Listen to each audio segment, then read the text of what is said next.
여기서 약간 엇박자가 나면서 볼은 뒤로 빠진 가운데 김지영이 바로 1회 공을 뿌렸는데요.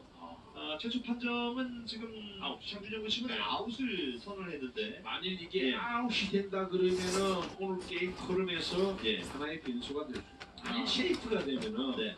지금 아웃 카트는 원아웃이고 그 다음에 김상수 부자우로 가니까 네. 사실 5대1에서 더 점수 벌어지면은 아무리 지금 이 삼성 구원이 그렇게 강하지 않다고 하더라도 하나도 상당히 부담스러운 점수일 거예요. 예. 굉장히 지금 두 팀에게는 좀 중요한 순간에 그렇죠. 일단 지금 비디오 판독이 하나 요청이 됐습니다. 그 몇 초 사이에 예. 몇 가지 예쁜 일이 벌어졌어. 지금 눈이 막 여기저기로 왔다 갔다 할 정도로 순식간에 좀 많은 일이 벌어졌는데요. 네, 또 하나는 이제 그 백창수가 전문 일루수는 아니니까 예. 결국은 가까운 거리에 좀 빠른 송구, 이 송구 자체가 좀 속도가 빨랐거든요. 네. 이게 바로 갔다고 세이프가 되었을지는 모르겠어요. 아웃이 되었을지는 모르겠지만은 자, 판독센터에서 내려올 좀 판독 결과를 기다리고 있습니다. 바로 어떤 부분이냐면은 순간이 빨랐거든요. 타구가. 예. 지금 잡았으면 그냥 자동 더블 플레이예요. 그러나 이 공이 뒤로 빠졌고요. 바로 이 부분에서의 태그 세이프 아웃이었는데 지금 박혜민 선수의 액션으로는 굉장히 확실해진 지금 박혜민은 예. 이렇게 본 것 같아요. 자기 발가락 끝이 네. 먼저 닿았다. 그 그리고 저 장단지 쪽 가까이에 지금 태그를 했으니까 네. 발가락이 먼저 닿은 후에 장단지 쪽으로 뒤쪽으로 이제 태그한 거 아니냐. 예. 그 판단으로 확신해찬 지금 이 비디오 판독을 요청했어요. 예. 자, 판독 결과까지 나오기까지 좀 제법 시간이 걸리고 있습니다. 근데 문제는 뭐냐, 본인은 빨랐다고 하지만은 땅에 끌려가는 시간이 조금 있을지 모르거든요. 네. 그 발끝이. 근데 그게 어떻게 될지는 모르겠어요. 예. 5분 동안의 시간이 주어지는데 지금 이미 절반의 시간이 흘러갔고요. 매우 중요한 지금 이 비디오 판독입니다. 네. 왜냐하면 2사주자 3루와 1사주자 2사루는 천지 차이입니다. 지금 김상수가 어떤 결과를 못 나더라도 또 구자욱이 있으니까. 네. 그 다음에 러프거든요. 그 산넘어 산의 타자들이 김지영을 맞이하기 때문에 예. 하나 입장에서.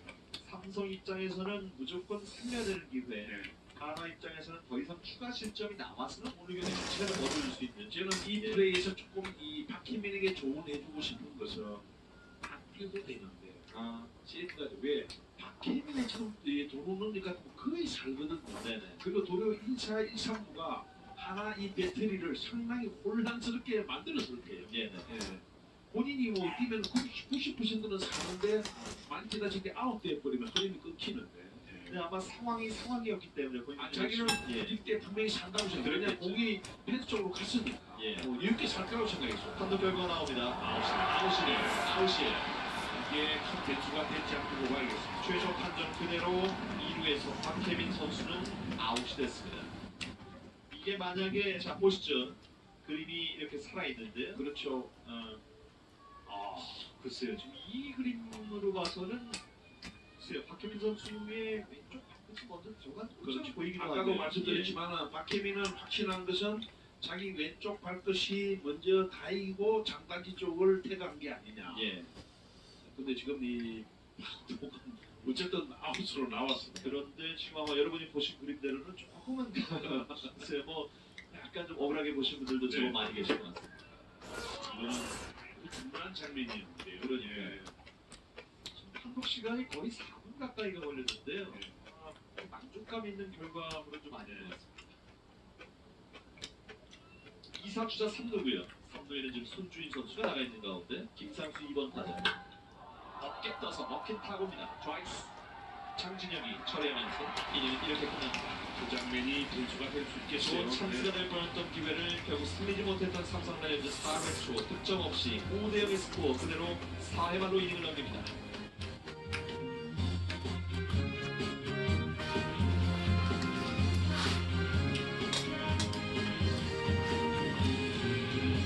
알게 되고.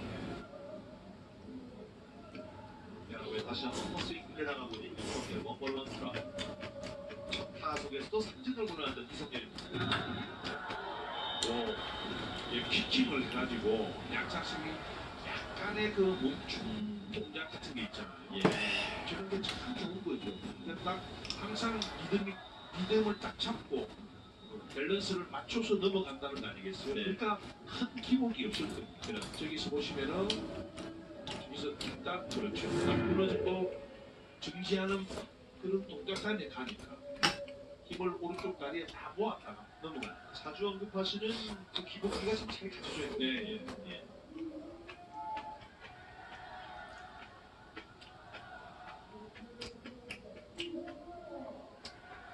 KBO 36년 역사에 조졸 신이 데뷔전에서 선발승을 챙긴 게 5명밖에 안 되는데 네.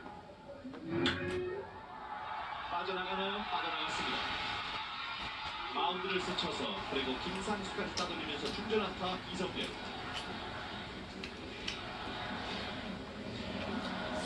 오늘 지금 홀만 안타가 두 번째 피안타예요. 네. 그래도 야구는 정말로 누구도 예측하기 힘든데 네. 삼성 라이온즈가 4회 초에 그 1사 2상루 되는 그런 장면이 2사 3루로 가버렸고 네. 득점과 연결이 안 됐고 그렇습니다. 자 2사 후에 만일 여기서 하나가 좋은 결과가 나온다면 분위기가 이 4회 정도에서 막 바뀔 수가 있어요. 그렇죠. 저 주자 1루가 만들어진 상황. 이제 백창수의 타석으로 이어집니다. 백창수가 은근히 야구를 잘 해내고 있는 하나, 네. 화려하지 않지만 첫 타석 볼넷 골라나갔던 백창수 6번 타자. 자, 키킹 공격부터 좀 투구공을 좀 봐주시죠. 그렇죠. 예. 저기서 힘을 다 모아가지고 그러니까 상당히 그 투구 전체적으로 보면은 안정감이 있다. 네. 그러면서 밸런스가 무너지지 않는다.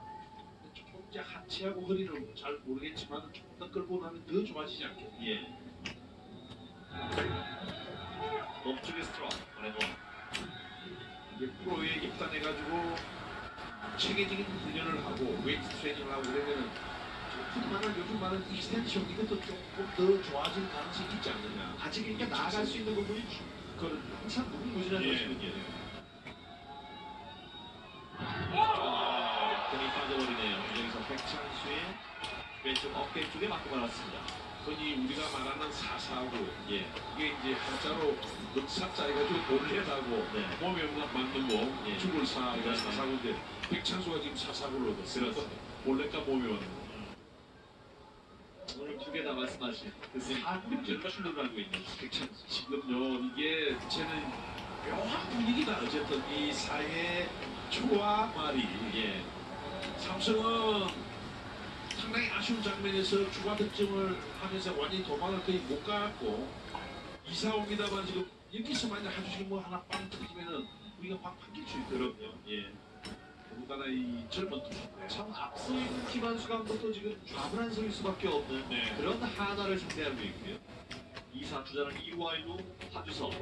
강민호가 리드를 어떻게 하느냐. 네. 이렇게 공대합을 하주석의 약점을 팍팍 콕콕 찌르면서 어렵게 하면서 그 다음에 장진의 쪽으로 포커스를 맞출 수도 있어요. 물론 이제 장진의 자리에 김민아라든지 다른 수를 낼 수도 있겠지만은 뭐 강남급 스타일로 본다면은 그대로 간다고 본다면은 아까 이제 장진에는 좀 약점을 보였거든요. 네. 어떻게 할지.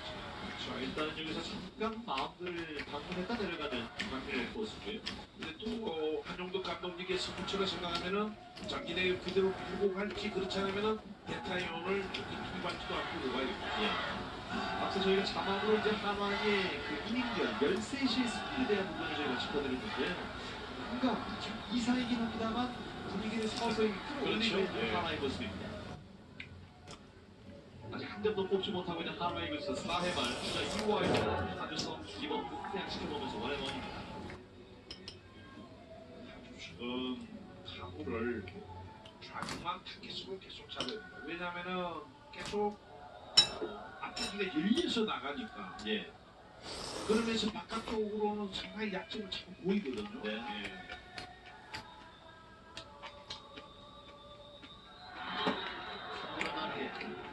굳이 표현하자면 노네임으로 뒤져있는 이런 상에서 고종 신투수와 대결한다. 사실 위에서 아래로 내다보면서 머리 싸움을 해야 됩니다. 네. 무자욱이 쳤듯이 지금은 사실 뭐 홈런 이런 것도 좋지만 강민호가 상당히 공대합을 까다롭게 그냥 그렇죠. 예. 작게 끊어치면서 타점을 올리는 안쪽으로 좀 배트를 돌려봤습니다만 파울. 또 사실은 솔직히 아까운 걸 놓친 거잖아요. 예. 가운데 등이 높았거든요. 네.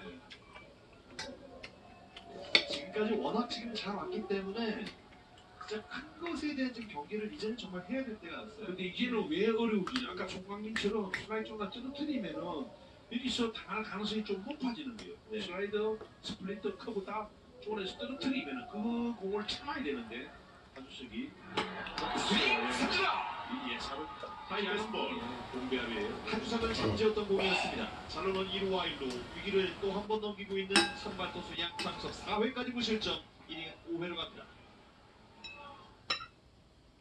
정우성 씨, 어떤 자동차 보험 드셨나요? 삼성화재 다이렉트 당연한 거 아니에요? 보상 서비스는 삼성화재인데 가격까지 다이렉트니까 역시 삼성화재죠. 자동차 보험의 삼성화재 다이렉트 시대. 5G 하면 뭐가 중요하지? 5G는 압도적인 속도다. 일단 뛰어. 그냥 뛰어. 300ml가 넘는 게릴라 기분 좋은 가격이고요. 심지어 브랜드 주원 정의 양. 매달 3,500원씩 더 낸 셈입니다. 경남은행 고객의 연소득을 제대로 확인하지 않은 점에 대해 사과한다고 밝혔습니다. 이자를 갖다 많이 받기 위해서 오히려 소정보 인력을 누락시켜서 한 것은 아니라고 저희들이 지금 보고 있습니다. KB 하나은행은 252건의 대출 금리를 올려받았고 환급 대상 이자는 1억 5,800만 원으로 추산됩니다. 한국시티은행 역시 대출 27건에서 더 거둔 이자 1,100만 원을 환급하겠다고 밝혔습니다. 올해 1분기 이자로만 10조 원 가까이 번 시중은행들. 대출 금리를 고의로 조작했다는 의혹이 짙어지는 가운데 나머지 은행들에 대한 전수조사가 진행될 경우 더 많은 사례가 드러날 걸로 예상됩니다. MBN 뉴스 정주영입니다. 경제검찰로 불리는 공정위에 퇴직 관료들이 대기업을 봐주고는 그곳에 입사를 했다는 의혹을 밝히기 위해 검찰이 신세계 계열사와 대림산업 등을 압수수색했습니다. 여기 인사혁신처까지 연루되어 있는 듯하니 정말 기가 막힐 노릇입니다. 이호정 기자입니다. 퇴직한 공정위 간부들의 특혜 취업 의혹을 수사 중인 검찰이 신세계 페이먼츠와 대림산업, JW 중해제약 등을 압수수색했습니다. 공정위를 전격 압수수색하고 공정위 직원을 소환 조사한 지 6일 만입니다. 검찰 관계자는 압수수색과 관련해 공정위 간부들의 공직자윤리법 위반 혐의 수사를 위한 것이라고 설명했습니다. 검찰은 이들이 대기업 사건을 부당하게 종결한 대가로 취업 특혜 등을 받은 것은 아닌지 의심하고 있습니다. 고위공직자는 퇴직 이후 3년 동안 유관기관에 취업이 제한되는데 공정위 간부들이 퇴직 후 불법 취업한 정황을 포착한 겁니다. 신세계의 경우 계열사 3곳이 이명희 회장 보유 주식을 전현직 임원 명의로 허위 공시한 사실이 지난해 적발됐지만 과태료 경고 처분만 받고 검찰 고발은 이어지지 않았습니다. 또 대림산업은 공정위 전 의원에게 건넨 1,300만 원이 대가성이 있는지 여부가 수사 대상에 올랐습니다. 검찰은 인사혁신처 취업심사과도 압수수색해 공정위 퇴직자들에 대한 취업심사 기록을 확보했습니다. 검찰은 압수물 분석을 마치는 대로 특혜 취업 의혹을 받는 공정위 간부 출신들에 대한 소환 조사를 진행할 예정입니다. MBN 뉴스 유호정입니다. 며칠 전 서울 대림동에서 조현병 환자가 벽돌로 길 가던 사람을 폭행하는 등 요즘 참 조현병 환자로 인한 사건이 많죠. 시민들의 주장대로 정말 이들을 격리하는 게 답일까요? 사실 범죄율만 따지고 보면 비정신질환자의 범죄율이 훨씬 더 높습니다. 민경희 기자가 사실 확인해서 알아봤습니다. 지난 2016년 발생한 강남역 살인 사건, 광역조 초등학생 인질극에 이어 며칠 전 서울 대림동 묻지마 폭행까지 이들 사건의 공통점은 우리가 흔히 중증 정신질환자로 표현하는 조현병 환자가 일으킨 범행이라는 겁니다.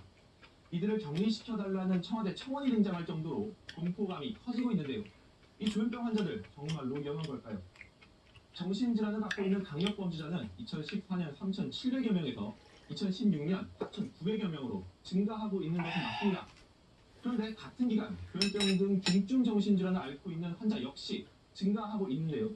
전문가들은 환자가 늘어나는 만큼 범죄가 늘어나는 것으로 분석하고 있습니다. 그렇다면 일반인과 비교할 때는 또 어떨까요? 검찰 조사에 따르면 비정신질환자의 범죄율은 1.2%였지만 정신질환자의 범죄율은 0.08%, 15분의 1에 불과합니다. 취재 결과를 종합해볼 때 조현병 환자들이 일반인보다 특별히 더 위험하다는 말은 사실이 아닙니다. 그렇다고 안심할 수는 없습니다. 적절한 치료를 받지 못한 일부 조현병 환자들이 과격한 행동을 보이는 것은 사실이기 때문입니다. 의사생활 폭행하고 이러는 거는 정말 어떻게 답이 없지요. 그런 거를 너무 많아서 얘기를 못해요, 일일이. 1년 전 정신보건법 개정으로 중증 정신질환자 가운데 많은 수가 사회로 복귀했는데 문제는 이들에 대한 관리가 엉망이라는 겁니다. 정신건강복지센터 한 명당 50에서 100명의 또 사례를 맡고 있습니다. 이러다 보니 질적으로 충분한 서비스가 이루어지기 어렵습니다. 조현병 환자에 대한 편견을 버리라는 호소와는 별개로 이들이 적절한 치료를 받을 수 있도록 보건복지부의 대책이 절실해 보입니다. 지금까지 사실 확인 민경영입니다.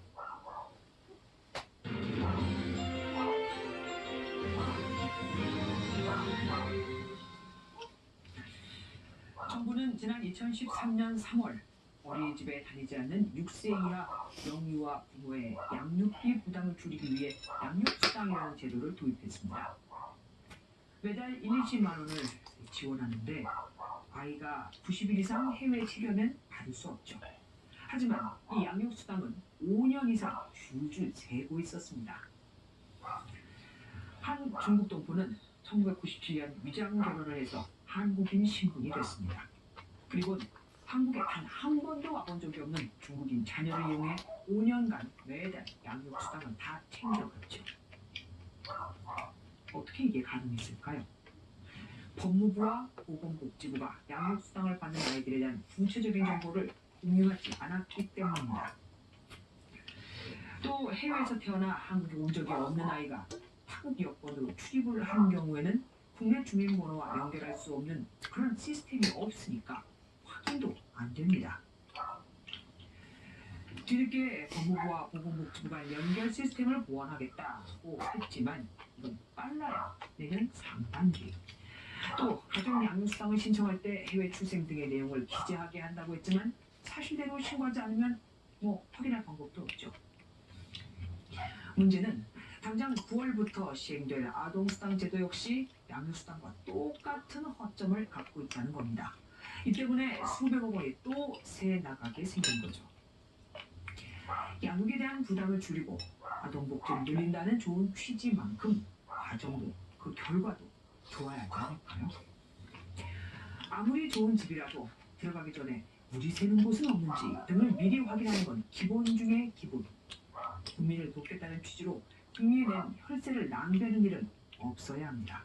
복지부 따로, 법무부 따로 행정을 펴지 말고 세금을 쓰기 전에 해외 출생이나 복수국적 아동의 체류 기간을 밝혀낼 부정수급 방지 시스템부터 서둘러 만들어 주시길 바랍니다. 류초점이었습니다.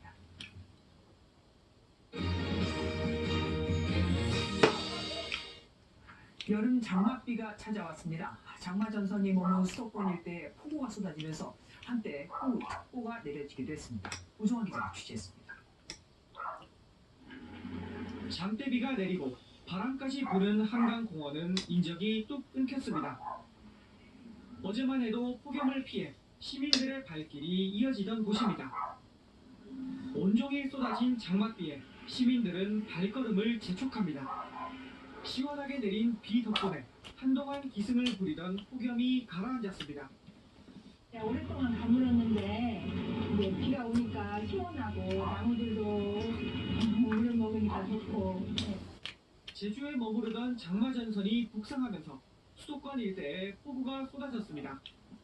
수도권과 충청 일부 지역에는 한때 호우특보가 내려졌습니다.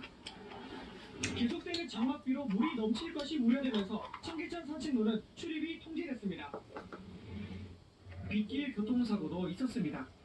오늘 새벽 6시쯤 경기 안성시에서 승용차가 빗길에 미끄러지면서 건물을 들이받아 차에 타고 있던 중고생 남녀 4명이 숨졌습니다. 기상청은 내일 장마전선이 남하하면서 중부는 비가 사그라들고 남부에 많은 비를 뿌릴 것으로 전망했습니다. MBN 뉴스 우종환입니다. 오늘같이 비가 오는 날만 기다리는 업체들이 있습니다. 가축 분뇨와 폐수를 모아놨다가 비가 오면 흘려보내는 이들입니다. 윤비랑 기자가 보도합니다. 경기도 이천의 한 젖소 농장입니다. 시커먼 가축 분뇨가 한가득 쌓여 있습니다. 여기에서 나온 물은 그대로 인근 농수로로 흘러갑니다. 여주의 한 돼지 농장은 가축 분뇨 처리 시설에 지하수를 섞어 인근 하천에 흘려보냈습니다. 지금 그 물 타는 거라든지 저렇게 넘쳐가지고 계곡으로 이렇게 유출되는 거라든지 이게 다 불법입니다. 나 몰랐어요. 불법 배출업소 상당수는 가축 분뇨를 모아뒀다가 지금처럼 비가 오는 날을 골라 하천으로 흘려보냈습니다. 경기도가 수질이 나쁜 하천 주변에 가축 분뇨와 폐수 배출 관련 업체 275개를 집중 단속해 76곳을 적발했습니다. 이 중 16곳은 수도권 식수원인 팔당호로 유입됐습니다. 적발이 돼도 벌금 100만 원 정도. 업체에선 대수롭지 않게 여겼습니다. 농가에서 이 축산 폐수로 생각하지 않고 이 거름으로 생각해서 무단 투기함으로 해서 경기도 특별사법경찰단은 위반 업체 중 69곳을 형사 입건하고 나머지 7곳은 해당 지자체에 행정처분을 의뢰했습니다. MBN 뉴스 윤기란입니다. 숫자를 보는 오늘의 뉴스입니다. OECD 회원국 가운데 우리나라 기업들만이 경기 전망을 부정적으로 보는 것으로 나타났습니다. 지난 5월 기준 우리나라의 기업 혁신 지수 PCI가 98.74로 기준인 100을 넘지 못했거든요. PCI가 100을 밑돌면